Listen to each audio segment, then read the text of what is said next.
Welcome students. आज हम आप लोगों के लिए 13 क्वेश्चंस के मात्र शानदार तरीके से 4 आंसर वाला वीडियो लेकर आए हैं। 13 क्वेश्चंस और 4 आंसर, शानदार trick, very very most important questions का आज क्लास 8 की पोइट्री पार्ट आपकी हनी ड्यू बुक के वेरी मोस्ट क्वेश्चंस। आइए स्टार्ट करते हैं।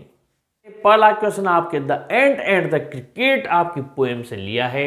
What lesson do you learn from the poem the ant and the cricket, यानी कि द एंट और द क्रिकेट पोएम से आप क्या शिक्षा प्राप्त करते हैं। यहाँ पर 3 क्वेश्चन एक्स्ट्रा कौन से बन रहे हैं मैं आपको बता देता हूँ, जिनका ये लेसन के अलावा आपके एक क्वेश्चन बनता है मैसेज का, यानी ये कविता आपको क्या शिक्षा देती है।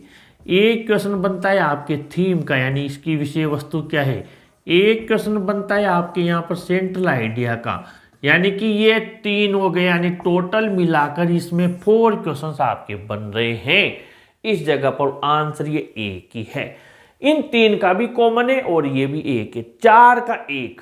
The story of the ant and the cricket is both true and educative. जो कहानी है और चींटी और झिंगुर की वो बहुत ही सत्य है और शिक्षाप्रद है। It tells us that we should care for our future. ये हमें बताती कि हमें हमारे भविष्य के बारे में सोचना चाहिए। Make happier today but happier tomorrow. हमें हमारा आज खुश रखना चाहिए, लेकिन हमारा कल की भी हमें और ज़्यादा खुशहाल बनाए, ऐसा सोचना चाहिए।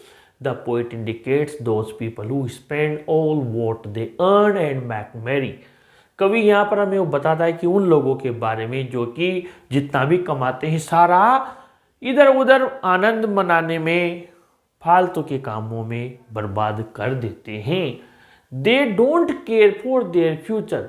वो कभी भविष्य के बारे में नहीं सोचते हैं। They are short sighted people. वो अल्पदृष्टा लोग होते हैं।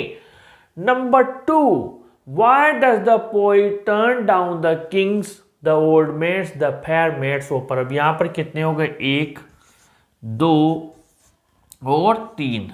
तो टोटल आपके यहाँ पर 3 क्वेश्चन इसमें हो गए। तो 4 और 3 7 क्वेश्चन तो 2 क्वेश्चन में हो गए आपकी। यानी कि कवि राजा का, बूढ़े व्यक्ति का और सुंदर युवती का जो ऑफर है उसे क्यों ठुकरा देता है। अभी अलग से पूछा जा सकता है, ये अलग से पूछा जा सकता है, ये अलग से पूछा जा सकता है, या तीनों को मिलाकर एक भी पूछा जा सकता है। इसका हमने कॉमन आंसर बना दिया। The poet doesn't want to lose his freedom. Main चीज ये लाइन तो हर उसमें आएगी आपकी। कवि उसकी स्वतंत्रता को नहीं खोना चाहता है। He knows that this greed and attraction are temporary. वो जानता है कि ये लालच और ये जो आपके अट्रैक्शन, आकर्षण है, ये तो क्षणिक है। The real happiness lies hidden in the bargain which gives us satisfaction.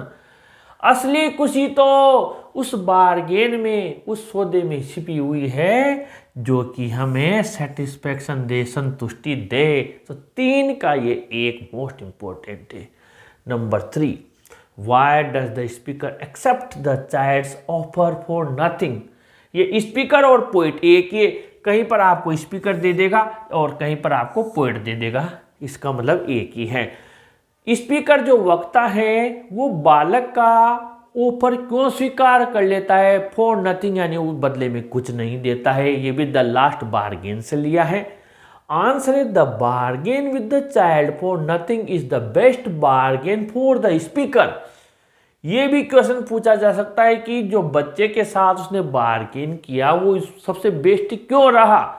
इसमें भी आपके 2 क्वेश्चन हैं। एक तो ये है और ये है कि इसको सबसे बेस्ट बार्गेन क्यों कहा गया है। यानी कि ये कि इसके अलावा ये भी क्वेश्चन बन रहा है ये वाला कि जो बच्चे के साथ उसने बार्गेन किया उसको बेस्ट बार्गेन क्यों कहा गया। यानी कि इसमें भी आपके टोटल 2 क्वेश्चंस बन रहे हैं। Because this bargain gives him freedom, क्योंकि मैंने कहा ना इसका एक ही है, द लास्ट बार्गेन में फ्रीडम चाहता है कवि, और ये बार्गेन उसको फ्रीडम देता है, स्वतंत्रता देता है। ही फील्स ओवरजॉयड, इससे वो अति आनंदित हो जाता है। In playing with the child there is no greed for attraction. बच्चे के साथ खेलने में न तो लालच है, नहीं कोई ताकत है, नहीं कोई आकर्षण है, but true satisfaction to our soul, बल्कि हमारी आत्मा को सच्ची सेटिस्फैक्शन प्राप्त होता है, संतोष प्राप्त होता है। यानी अब तक हमने याद किए 3 क्वेश्चन के आंसर और हमारे प्रिपेयर हो गए 4 + 3 + 2 9 क्वेश्चन के आंसर। अब आगे बढ़ते हैं आपके फिर थीम में से सेंट्रल आइडिया। इस कविता का थीम क्या है? 1, मैसेज क्या है? 2, सेंट्रल आइडिया क्या है? 3, और एक और बनता है कि आप इस कहानी से क्या लेसन प्राप्त करते हैं? ये 4 टोटल हो गए 4। अब आप 4 + 3 7 + 2 9 और +4 हो गए 13, यानी कि 13 क्वेश्चन हैं, 4 आंसर हैं। आगे बढ़े। इस कविता द स्कूल बॉय का आपकी जो थीम में से सेंट्रल आइडिया है वो क्या है या इससे हमें क्या शिक्षा मिलती है? आंसर है in the poem the school boy the poet presents the unhappiness of a child who is forced to go to school instead of enjoying natural communion with nature's beauty। Most important line है ये। The school boy कविता में कवि प्रस्तुत करता है उस बच्चे की अनहैप्पीनेस यानी दुख को जो जिसे कि फोर्स किया जा रहा है, यानी कि जबरदस्ती स्कूल भेजा जा रहा है, instead of enjoying natural communion with nature's beauty. जो उसका प्राकृतिक जुड़ाव है प्रकृति की सुंदरता के साथ, उसको उसे एंजॉय नहीं करने दिया जा रहा है, बल्कि उसको जबरदस्ती स्कूल भेजा जा रहा है। इससे वो दुखी है। कौन? वो बच्चा। He is not able to enjoy happiness of his childhood. वो अपने बचपन की खुशियों को एंजॉय नहीं कर पा रहा है। He is burden with books and school work. उसको पुस्तकों और स्कूल के वर्क से बर्डन यानी बोझिल कर दिया गया है। The poet wants to tell us that the children are like flowers. कवि हमें बताना चाहता है कि बच्चे फूलों की तरह होते हैं। They should be brought up with tenderness and a lot of care.